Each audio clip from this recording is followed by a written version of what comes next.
El nacimiento de un ser humano es un momento conmovedor y emocionante. Ese cachorro de hombre que acaba de llegar nos provoca una mezcla de entusiasmo, asombro y alegría muy difícil de describir. El nacimiento de un bebé es un suceso importante. Y no solo por lo que implica para cada familia. Es la forma en que nuestra especie asegura la continuidad de su existencia. La historia que vamos a contar explica la gestación y el nacimiento de un bebé. Vamos a ver los comienzos de la vida de un ser humano.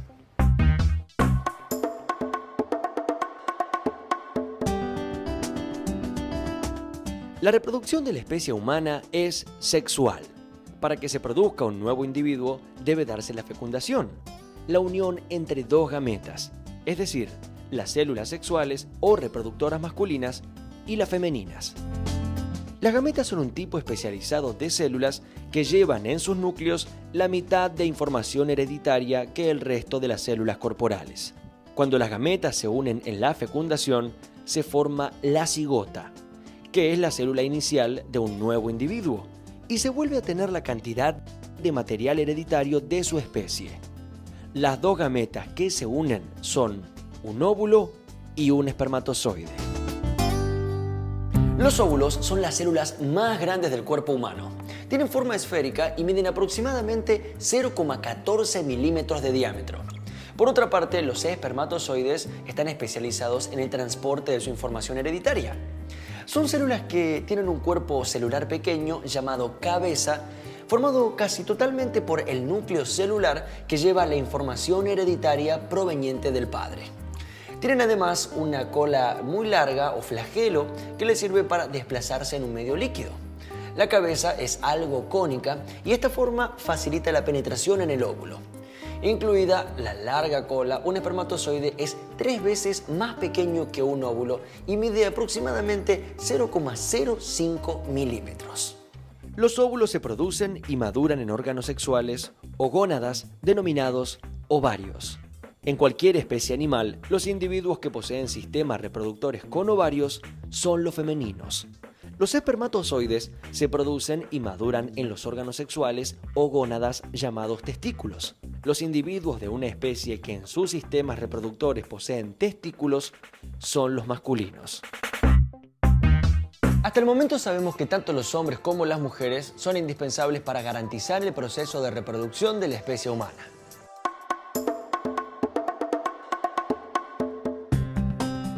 Veamos en detalle el aparato reproductor femenino.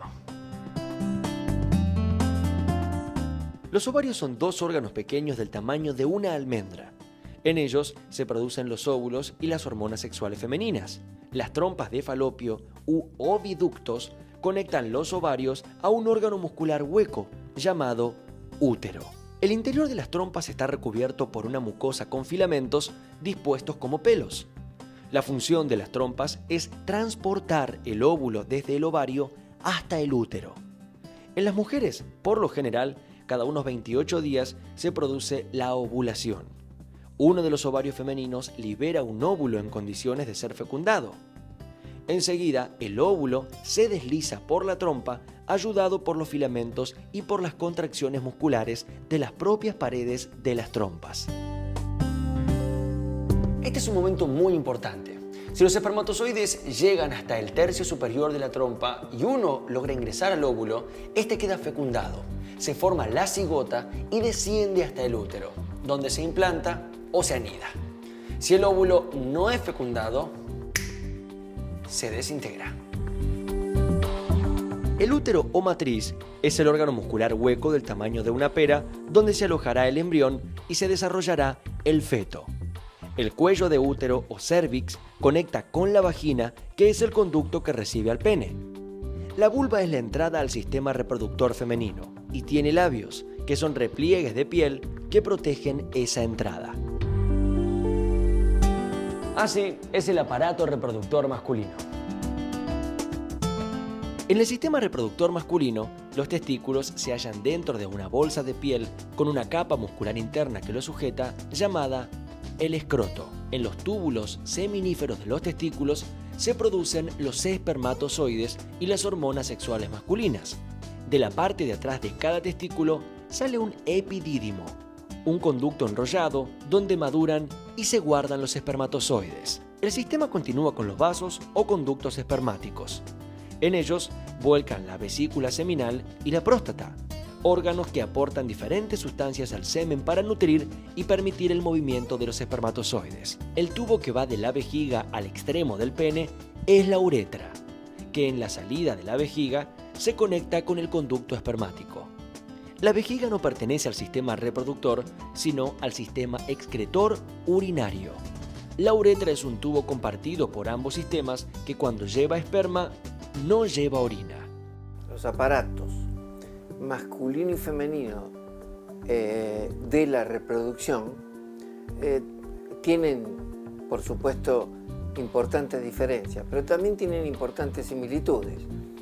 Las diferencias son que saltan a la vista. Los aparatos reproductores femeninos están dentro del cuerpo. Algunas partes son visibles, pero están dentro del cuerpo. Y es fácil entender por qué. Simplemente mostrar que el aparato genital femenino va a alojar durante 9 meses un nuevo ser. Y por lo tanto tiene que estar dentro del abdomen. En cambio, el aparato genital masculino está afuera y se va a introducir por intermedio del pene dentro del genital femenino. Estas son grandes diferencias. Después hay otras pequeñas que es con respecto a los canales. Tanto el aparato genital femenino como el masculino tienen un origen común intrauterino.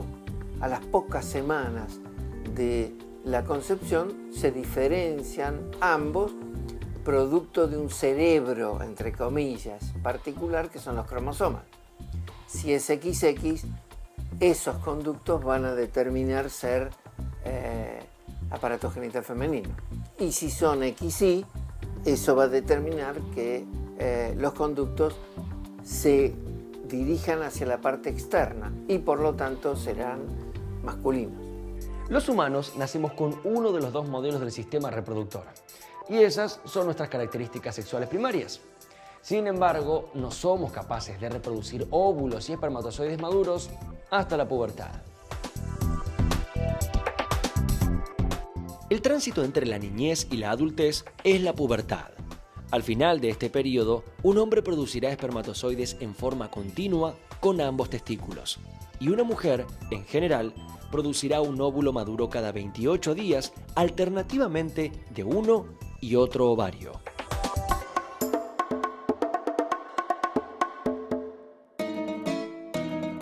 La pubertad se inicia cuando las gónadas, es decir, los testículos y ovarios, comienzan a ser estimuladas con sustancias que les llegan a través de la sangre. Esas sustancias son las gonadotropinas, unas hormonas que provienen de la glándula hipófisis, ubicada en la base del cerebro. Su trabajo es estimular en los órganos sexuales la formación de otras sustancias, las hormonas sexuales. A su vez, las hormonas sexuales son responsables de la producción de óvulos y espermatozoides maduros en los aparatos reproductivos. Las hormonas sexuales producidas en ovarios y testículos viajan también por la sangre y así estimulan y coordinan un acelerado crecimiento corporal y la aparición de características sexuales secundarias. Más allá de la presencia de un determinado sistema reproductor, las características sexuales secundarias son propias de cada sexo y aparecen en la pubertad, que es un momento de grandes cambios. Encontramos cambios psicosociales debido a los cambios físicos y hormonales en el puber específicamente. El tema es que viene de la niñez con un cuerpo de niño y de repente, bruscamente, empiezan a aparecer cambios importantes. El crecimiento del tejido óseo, el típico estirón que se da en esta edad, tanto el varón como la mujer. Y bueno, y después el tema de la menstruación en la niña mujercita ya, y en el varón el tema de las poluciones nocturnas, que es ese pequeñito líquido que sale del pene a la noche. La aceleración del crecimiento que provoca la pubertad en las niñas suele darse antes que en los niños. Al finalizar este periodo, todos los órganos reproductivos están en pleno funcionamiento. Los varones pueden fecundar a una mujer y la mujer está en condiciones biológicas de concebir. En las mujeres, la pubertad es un proceso que se inicia entre los 10 y los 16 años de edad y tiene una duración variable entre 1 año y medio y 6. Comienza a crecer el útero. Aparece el vello pubiano y más tarde el axilar, mientras las glándulas de esa zona aumentan y producen la transpiración. Cambia poco a poco el flujo vaginal y se produce la primera salida de un óvulo maduro, es decir, se inicia la ovulación. Esto pasa unos 14 días después de que el primer óvulo comenzó su viaje. Aparece la primera menstruación o menarca. Al principio, las menstruaciones pueden ser irregulares, pero los periodos o ciclos se regularizan. Los cambios del cuerpo en la pubertad son verdaderamente drásticos, y no solamente en las mujeres. En los varones, la pubertad se manifiesta con la aceleración del crecimiento que comienza entre los 13 y 15 años y medio. Al comienzo de la pubertad, también se desarrollan los conductos seminíferos en los cuales van a madurar y salir espermatozoides. El desarrollo de los conductos produce un aumento de volumen testicular. Poco más tarde, se produce la aparición del vello del pubis y el crecimiento del pene. Más tarde, crece el vello axilar y el vello facial. En la fase avanzada del crecimiento de los órganos sexuales, los rostros se vuelven más angulosos, crecen los pómulos y la nariz y también cambia la voz. La edad de la primera eyaculación, es decir, de la primera expulsión de semen, es bastante variable, pero se corresponde generalmente con una fase avanzada de maduración de los testículos.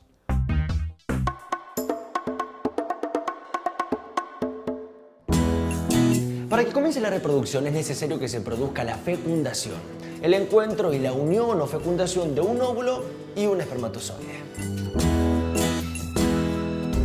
48 horas antes o después de ovular, el ingreso del espermatozoide en la vagina de una mujer puede comenzar el camino de la concepción. Generalmente, este ingreso se produce durante una relación sexual con acoplamiento, en la cual el pene erecto se introduce en la vagina. Lo más probable es que el hombre eyacule y deposite semen con espermatozoides en la parte profunda de la vagina de la mujer. Esta relación sexual con penetración es denominada cópula o coito. Una vez que los espermatozoides llegan a la parte profunda de la vagina, siguen nadando hacia las trompas de falopio, en donde, si se encuentra con un óvulo maduro, se produce la fecundación. Un único espermatozoide penetra en el óvulo y su cabeza, el núcleo del espermatozoide, se fusiona con el núcleo del óvulo. La parte intermedia y la cola caen y se desintegran. El resultado de esta unión es la cigota, que contiene toda la información hereditaria genética necesaria para formar un nuevo ser. La cigota inicia un rápido proceso de crecimiento y multiplicación. A las 72 horas tiene el aspecto de una pelota de 16 células llamada mórula y está por pasar de la trompa al útero. Entre el tercer y el sexto día, algunas células exteriores de la mórula comienzan a dividirse a mayor velocidad y la mórula se transforma en una pelota hueca. En su interior, un pequeño grupo de células se convertirá en el embrión. Al séptimo día, la esfera llamada blastocito entra en contacto con la cubierta interior del útero. Esta cubierta es gruesa y está provista de abundantes vasos sanguíneos, preparada para nutrir a la esfera a medida que penetra y se aloja en el útero. Este momento de la esfera en la pared del útero se denomina anidación o nidación. Para iniciar el proceso que culminará en un embarazo, tienen que encontrarse un óvulo y un espermatozoide. Suena complicado, sin embargo,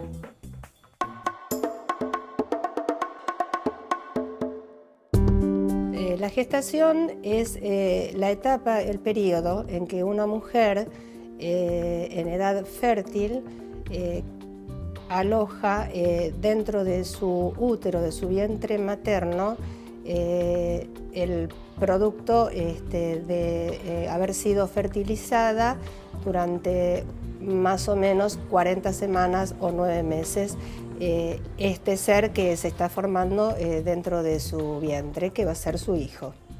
El desarrollo del bebé adentro del útero materno cumple funciones muy específicas. En los primeros 3 meses de embarazo se produce lo que nosotros los médicos denominamos el desarrollo del embrión. Se forman los órganos del cuerpo del bebé. En los 6 meses subsiguientes, hasta completar los 9 meses de embarazo, se van desarrollando de alguna manera y madurando las distintas funciones de esos órganos. Una vez que el huevo anida en el endometrio, comienza un proceso fascinante. Las células se multiplican con mucha velocidad y se diferencian entre sí. Se forman grupos celulares diferenciados o tejidos embrionarios. Entre la cuarta o quinta semana después de la fecundación, el embrión mide 5 milímetros. El corazón ha comenzado a latir y el sistema nervioso y los ojos van en rápido desarrollo, pero todavía es imposible diferenciar el sexo. A las 9 semanas de gestación se pueden observar en el embrión todos los órganos internos y se distinguen boca y nariz. Los pies y los brazos tienen un gran desarrollo y para estos días ya está presente el sentido del oído. A las 12 semanas el embrión mide aproximadamente 8 centímetros. En él se distinguen todas las partes de un ser humano y además tiene cierto desarrollo muscular, lo cual le permite moverse activamente dentro del útero materno. A un embrión de estas características se lo llama feto.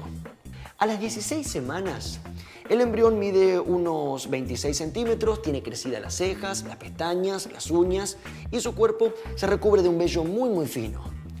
A las 24 semanas, el feto mide aproximadamente unos 31 centímetros y sus movimientos son muy notables para la mamá. A las 30 semanas, pesa aproximadamente 1 kilo y mide aproximadamente 38 centímetros. Los pulmones ya están desarrollados y a partir de ahora, si el bebé llegase a nacer, podría respirar sin inconvenientes. Entre las 40 y 42 semanas, el feto ocupa todo el útero y se prepara para salir.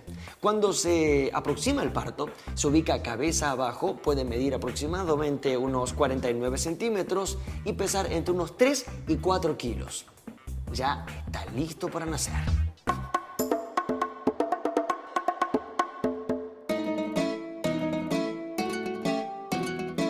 Al cumplir el tiempo de gestación, el útero comienza a contraerse bruscamente para provocar la salida del bebé. Las contracciones pueden ser algo molestas y en ocasiones un poco dolorosas, así que es bueno estar acompañada. Lo primero que tenemos que tener en cuenta es que la embarazada es una mujer sana, no enferma. Por lo tanto, tiene que seguir con su vida habitual y normal, como lo hacía hasta el momento en que quedó embarazada. Hay algunas cosas que sí debemos respetar. La alimentación es un punto muy importante para la embarazada. Debe comer de una manera muy variada, debe integrar los alimentos con mucho equilibrio. Otra cosa que también tiene que estar totalmente prohibida durante el embarazo es el cigarrillo, el alcohol, el consumo de drogas, cualquiera que sea. Ninguna de estas 3 cosas que son tóxicas y que pasan directamente al bebé a través de la placenta van a favorecer la evolución buena de este embarazo. Lo que está muy recomendado es que la mamá durante la gestación pueda hacer alguna actividad corporal controlada en relación precisamente a su embarazo, no cualquier tipo de gimnasia. A medida que se aproxima el momento, las contracciones se hacen más frecuentes y el parto es inminente. Las contracciones del útero hacen que el feto comience a bajar y entonces el cuello del útero junto con la vagina se dilatan formando el canal de parto. Cuando la madre siente contracciones del útero, está en trabajo de parto. El parto propiamente dicho tiene 3 momentos: la dilatación del útero, la expulsión y el alumbramiento. La dilatación dura prácticamente el 90% del tiempo de parto y termina cuando aparece la cabeza del feto. Su duración es muy variable y en una madre primeriza puede llevar más tiempo porque el útero nunca antes se había dilatado. La llamada fase expulsiva se inicia cuando el cuello del útero llega a 10 centímetros de dilatación, que es el diámetro necesario para que pase la cabeza del bebé. Las contracciones del útero suelen ser enérgicas y frecuentes. Es en este momento que la mujer debe pujar, es decir, empujar con los músculos del abdomen para acompañar el movimiento de contracción del útero. En ciertos casos se realiza una episiotomía, un pequeño corte en la zona vaginal que acorta el tiempo de la fase expulsiva. Al nacer el bebé se corta el cordón umbilical y unos 20 minutos después del parto, el útero vuelve a tener contracciones, ahora para expulsar la placenta. A esto se lo llama alumbramiento.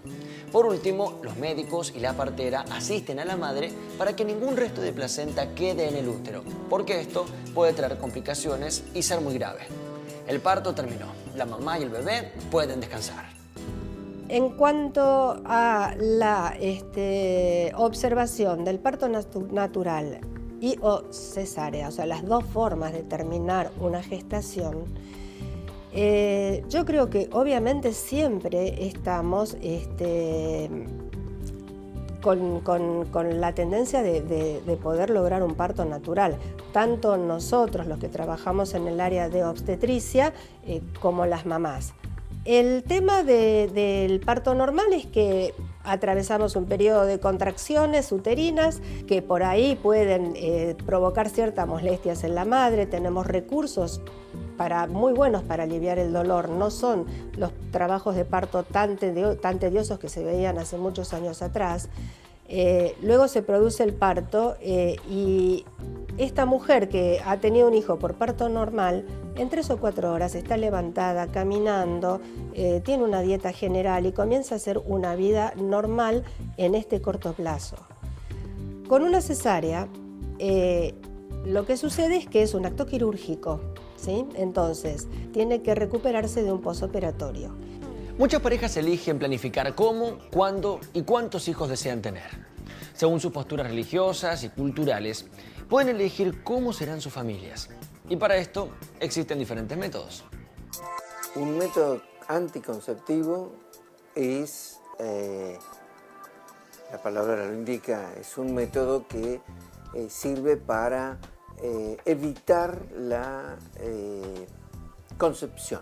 El método masculino único que existe hasta el momento es el uso correcto del preservativo. Los métodos empleados para las mujeres a grandes rasgos son los métodos orales, píldoras, comprimidos, algunos métodos inyectables que han aparecido en los últimos años y métodos de barrera que se llaman, que es el diafragma, fundamentalmente el diafragma, que viene adosado o tendría que venir adosado con otro método que es una crema espermicida.